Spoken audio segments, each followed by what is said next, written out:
కష్టాలు వచ్చినప్పుడే దేవుని తలుచుకోవడం, మనం సుఖంగా ఉన్నప్పుడు దేవుని మర్చిపోవడం అనేది మనిషి సహజ గుణానికి నిదర్శనం. దీనికి సంబంధించి ఒక మోటివేషన్ స్టోరీతో మీ ముందుకు వచ్చాను.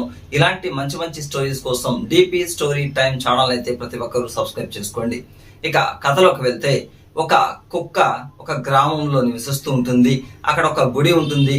ఆ గ్రామంలో గుడి చుట్టూ దాదాపు 20 ఇండ్లు ఉంటుంది.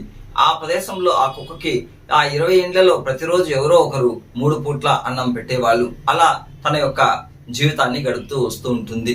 ఒక వారం రోజుల పాటు ఆ గుడిలో బ్రహ్మోత్సవాలు జరుగుతుంది. ఇంకా ఎవరింట్లో కూడా వంట చేయరు. ఎందుకంటే ఆ బ్రహ్మోత్సవాల సమయంలో ఆ వారం రోజుల పాటు గుడిలో ప్రసాదాన్ని అన్ని ఇంటికి పంచి పెడతారు 3 పూట్ల.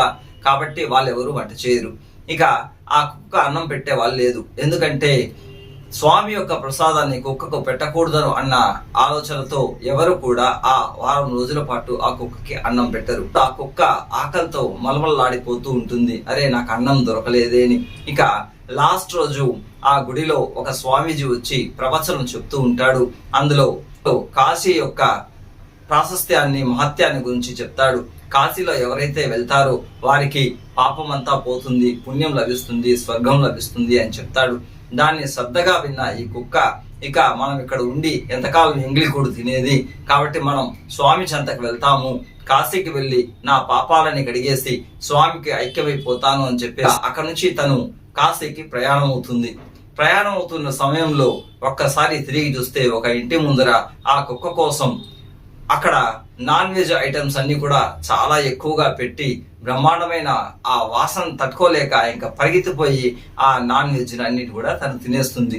తినేసిన తర్వాత ఇక కాశీ ఏంది, నాకు ఇక్కడ రోజు దొరుకుతా ఉంది కదా, ఇది కంటిన్యూ చేస్తాను అని చెప్పి ఆ దేవుని మర్చిపోతుంది. మనం కూడా ఇంతే, కష్టం వచ్చినప్పుడు దేవుణ్ణి తలుచుకుంటాం, కానీ మనకు అన్ని సౌకర్యాలు ఉన్నప్పుడు ఆ దేవుని గురించి ఆలోచనే మర్చిపోతాం.